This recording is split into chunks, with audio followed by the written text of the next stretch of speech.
Hi guys, and welcome back to a brand new match review here on the channel. My name is James, and today we're going to go ahead and sit down and talk to you guys about Reading's 2-0 win over Woking. That's right, Reading's second win in pre-season has come in just their third fixture. Reading actually failed to pick up any wins in their last pre-season, so Ruben Sellers has had a much better campaign to the start of the season this year than he did last year. 2 wins out of the first 3 games, obviously beating Watford, losing against Millwall in 2 behind closed doors friendly, and this one was the first one that was open to the public, as we saw over 1,000 Reading fans make the short journey to the Woking Stadium. Reading's opposition obviously were National League side Woking, and yeah, we managed to see Reading pick up their second win in pre-season. That's right, a 2-0 win was secured by the Royals with second half goals from Jayden Wareham and a penalty that was put away by Kelvin Ehibhatiomhan. Now, the first half itself saw a starting 11 consist of David Button in goal. Tavonge Rashisha and John Ryan were the 2 wing-backs, while we saw Michael Stickland and Harley Dean play as centre-back. Michael Craig, Ben Elliott and Jack Senga occupied the midfield, while we saw Mamadi Kamara and Basil Tuma play further up the pitch on the wings, with Sam Smith being the sole striker. Now, the first half didn't really have too many opportunities, to say the least. There was a lot of strong tackles being flown in, and that was shown in just the first couple of seconds when John Ryan took an absolute crunch up from a Woking player. Like I said, the theme of the first half, though, was not really too many opportunities.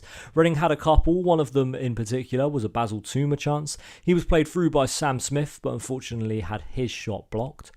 Woking did have a chance themselves as well. They had a free kick from 25 yards, which was saved by David Button. Button playing again here for Reading. It was a little bit of a mixture in the first half of first team and reserve players. We saw the likes of Harley Dean playing, Tavonge Rashisha filling in at right back.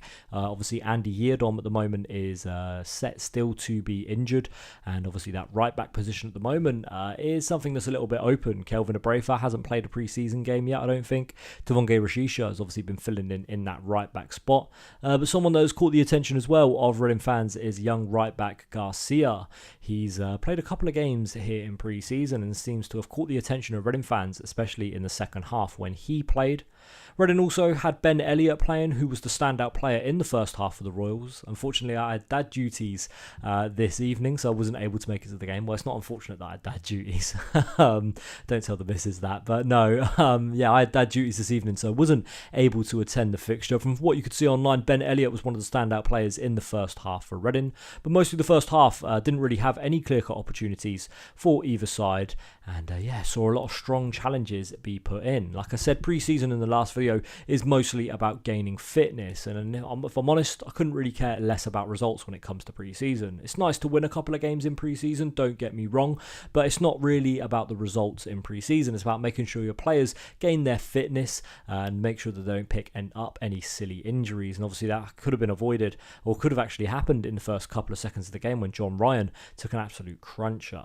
Now, Reading did make a couple of substitutions at half-time. We saw Charlie Savage come onto the pitch, Jayden Wareham, Osho and Garcia as well replaced the 2 wing-backs, as we saw the 2 youngsters come onto the pitch. And Reading did end up getting the first goal in the second half. Within the first half an hour, we saw Reading go 1-0 up. Jayden Wareham was the player that ended up scoring the goal. Some good work down the left-hand side by Mamadi Kamara, and the 2 substitutes combined for the goal. A ball was laid into Jayden Wareham just inside the box, and we saw Wareham fire the ball into the back of the net, scoring against a club that he actually went on loan to a couple of seasons ago and decided not to celebrate for the goal.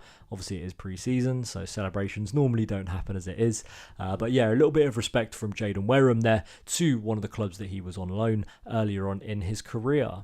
Now, Femi Aziz as well, he came on in the 60th minute. We actually saw another handful of substitutions for Reading. Joel Pereira, Abraham Kanu, Amadou Mbenge, Lewis Wing, Saki, who, again, I didn't check the first name again this time, but I think it's Linford Saki, Femi Aziz and Kelvin Ehibhatiomhan were the players that all came onto the pitch. So we saw a full rotated 11 again for Reading in this fixture.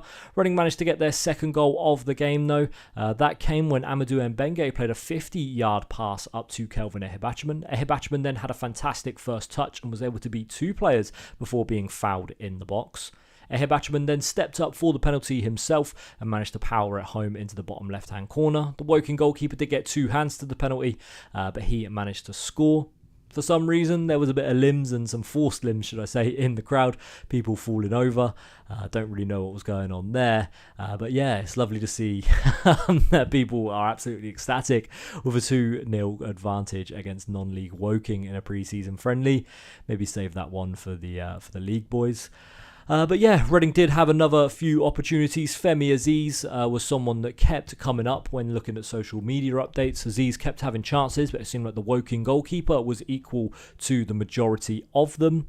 Kelvin Ehibhatiomhan as well was someone that seemed to have a bit of influence as well in the attacking play. It's good to see him scoring again. I think that's 2-2 now for him. I think he scored against Millwall. But like we said, it's all about fitness. But look, if players can start scoring in pre-season, get it started now, and then they can start scoring again as well when the league season starts. Listen, Femi Aziz, we know he's someone that has to have 3 or 4 chances before he can put one away. So if he starts missing these chances early on in the season, when it comes to the season, he's due a couple of goals. So let's let Femi keep missing these chances for now. So when it does come to the proper season, we'll see him tuck away a few more screamers like he did last year. Now, some notable absences from this game. We didn't see any Jarrell Dorset. We didn't see any Harvey Nibbs. We didn't see Andy Yeardom. We didn't see Kelvin Ehibhatiomhan. So I'll be interested to find out what's going on there. I think Ruben Selles was giving his thoughts after the game. I think Tim Della tweeted that he'll be posting that at about 7 a.m. tomorrow morning. So I'm sure we'll get a little bit more information about the squad after they talk to Ruben Selles tomorrow. But yeah, it'd be interesting to find out. I saw some people speculating that Harvey Nibbs is currently in a boot. Be a little bit disappointing if Harvey Nibbs is going to miss the start of the season. But if Ben Elliott continues to play the way he was towards the back end of last season, where he managed to get his starting place in the starting 11, and so far it seems like in pre-season he's started off really well. If we can get Ben Elliott back firing on form, I think he will potentially be someone that can replace Harvey Nibbs in that starting 11. Now that's going to be it for this video though for today. Thank you very much for watching, guys. Reading rounding out 2-0 win over National League side Woking, and yeah, hopefully we can go into the new season with a lot of momentum. Next up for Reading is QPR on Saturday at the Select Car Leeson Stadium. So yeah, fingers crossed that Reading can continue to build up that fitness. And if I'm honest, I know I said results don't really matter in pre-season, but I would love to get one over on QPR. That's going to be it for this one today, guys. Thank you very much for watching. We'll see you next time. Bye bye.